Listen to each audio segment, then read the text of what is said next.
बच्चों, इस वीडियो में हम class 11 physics chapter work energy and power के एनसीईआरटी से पॉइंट्स टू पॉन्डर कंप्लीट करेंगे। इसके फर्स्ट पार्ट में हमने पॉइंट 1 टू 5 ये पॉइंट्स कवर कर लिए थे।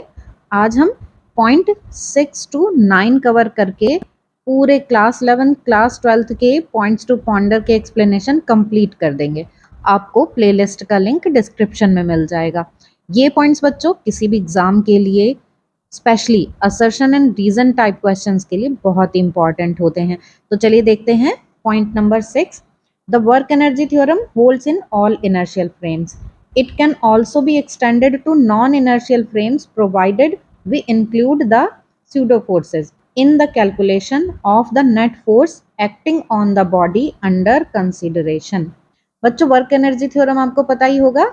Change in kinetic energy is equal to the work done. Means किसी बॉडी पर नेट फोर्स की वजह से जो वर्क किया गया है वो उसकी काइनेटिक एनर्जी में चेंज के इक्वल होता है। ये थ्योरम सभी इनर्शियल फ्रेम्स में वैलिड होती है। इनर्शियल फ्रेम्स क्या होते हैं?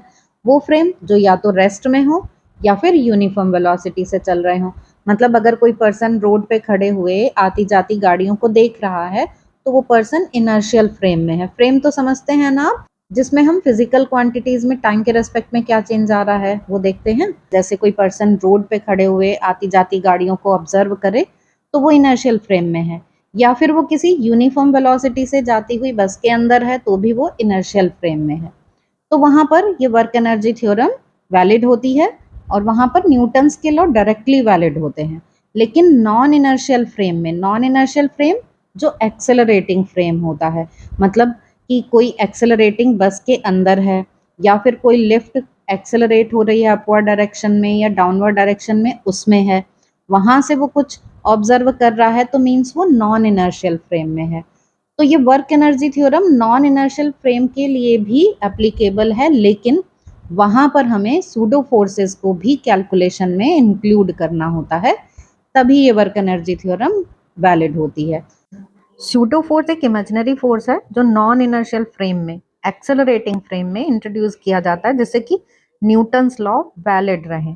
सेंट्रीफ्यूगल फोर्स या लिफ्ट में जब ऊपर जाते हैं तो वेट बढ़ा हुआ लगता है, नीचे आते हैं तो ऐसे लगता है वेट कम हो गया है, या किसी कार में ब्रेक लगता है या वो एक्सेलरेट होती है तो भी एक फोर्स एक्सपीरियंस होता है। तो ये सभी स्यूडो फोर्स के एग्जाम्पल हैं। स्यूडो फोर्स कोई रियल इंटरेक्शन फोर्स नहीं होता, ये सिर्फ कैलकुलेशन को सही बनाने के लिए इंट्रोड्यूस किया जाता है। तो आपको ये पॉइंट भी क्लियर हो गया होगा कि work energy theorem inertial frames में भी वैलिड होती है, नॉन इनर्शियल में भी। लेकिन ध्यान देने वाली बात यह है कि नॉन इनर्शियल फ्रेम्स में हम स्यूडो फोर्सेस को भी कैलकुलेशन में इंक्लूड करते हैं, ये तभी वैलिड होती है। तो चलिए देखते हैं अब next point. The potential energy of a body subjected to a conservative force is always undetermined up to a constant. For example, the point where the potential energy is zero is a matter of choice. For the gravitational potential energy mgh, the zero of the potential energy is chosen to be the ground. For the spring potential energy half kx square, the zero of the potential energy is the equilibrium position of the oscillating mass. बच्चों, conservative force भी आपको पता होगा। Conservative force वो force है जिसकी वजह से वर्क डन सिर्फ इनिशियल और फाइनल पोजीशन पे डिपेंड करता है, पाथ पर नहीं। For example, gravitational force, spring force, electrostatic force, ये सब कंजर्वेटिव फोर्सेस हैं। इस तरह के फोर्स के लिए पोटेंशियल एनर्जी को डिफाइन कर सकते हैं, लेकिन पोटेंशियल एनर्जी की कोई एब्सोल्यूट वैल्यू फिक्स नहीं होती।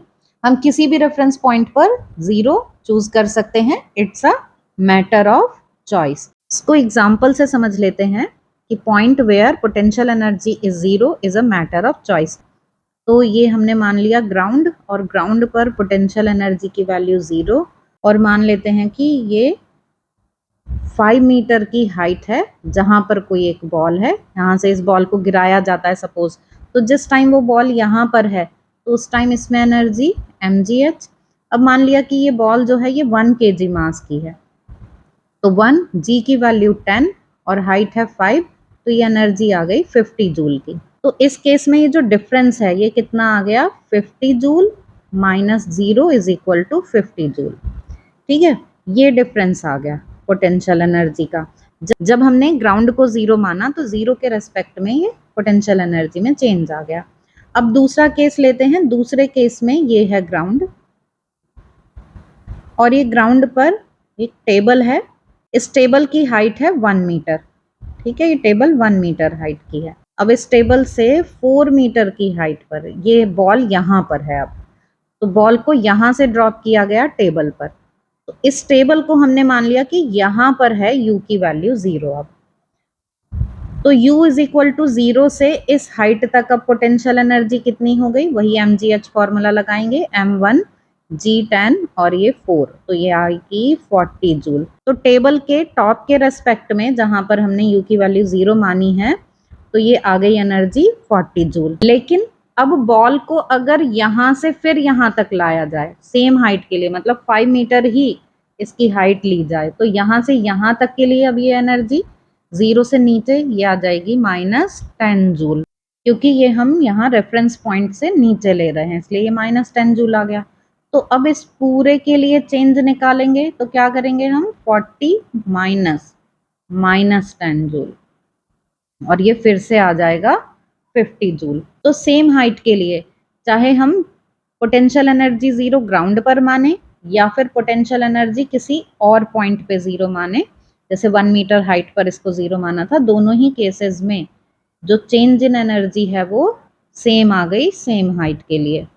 तो ग्राउंड को 0 लेवल पे मानने से कैलकुलेशन इजी हो गई और डिफरेंस में कोई फर्क भी नहीं पड़ा, तो इसलिए हम ग्राउंड को 0 लेवल पे लेके चलते हैं।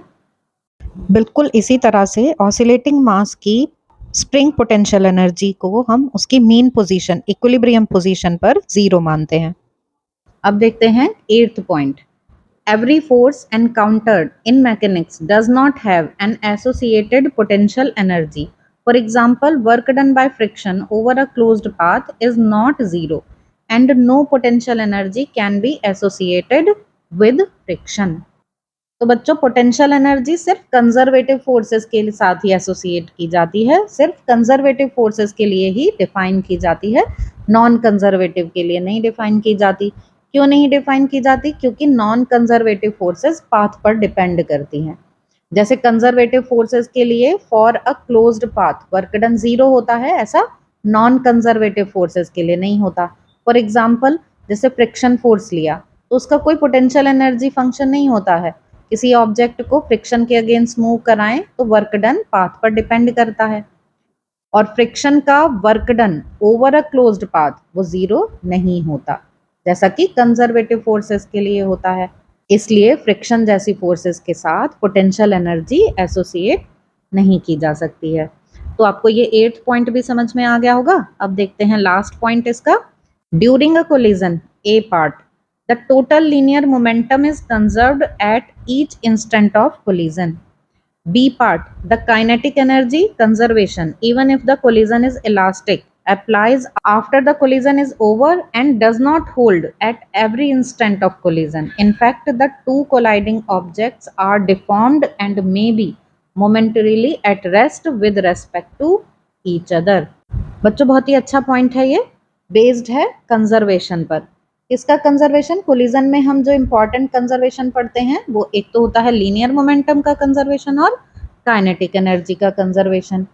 अब टोटल लीनियर मोमेंटम कंजर्व रहता है हर इंस्टेंट पर, मतलब कोलिजन के हर इंस्टेंट पर सिस्टम का टोटल मोमेंटम कांस्टेंट रहता है।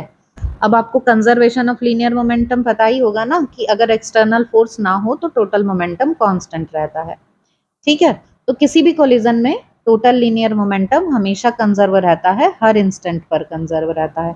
लेकिन काइनेटिक एनर्जी का कंजर्वेशन सिर्फ इलास्टिक कोलिजन में ही होता है, और वो भी कोलिजन के बाद में, मतलब ड्यूरिंग कोलिजन ऑब्जेक्ट डिफॉर्म हो सकते हैं, टेम्परेरीली वो रेस्ट में आ जाएं, उस टाइम पर काइनेटिक एनर्जी कंजर्व नहीं रहती। तो मींस मोमेंटम तो हमेशा कंजर्व रहता है, लेकिन काइनेटिक एनर्जी सिर्फ स्पेशल केसेस में, ड्यूरिंग कोलिजन जब कोई डिफॉर्मेशन आ रहा होता है या मोमेंटरीली ऑब्जेक्ट चेंज एक दूसरे के रेस्पेक्ट में जैसे रेस्ट में आ गए हैं, तो उस टाइम पर ये कंजर्व नहीं रहती। तो बच्चों आई होप कि आपको ये चारों पॉइंट्स अच्छे से क्लियर हो गए होंगे। फिर भी आपके इनसे रिलेटेड कोई डाउट्स हो तो आप कमेंट सेक्शन में पूछ सकते हैं। For better understanding these points are very helpful. तो आप प्लेलिस्ट से आप सभी चैप्टर्स के ये पॉइंट्स टू पॉन्डर जरूर एक बार देख लें। Please like, share, and subscribe. Thank you. Thanks for watching. All the very best.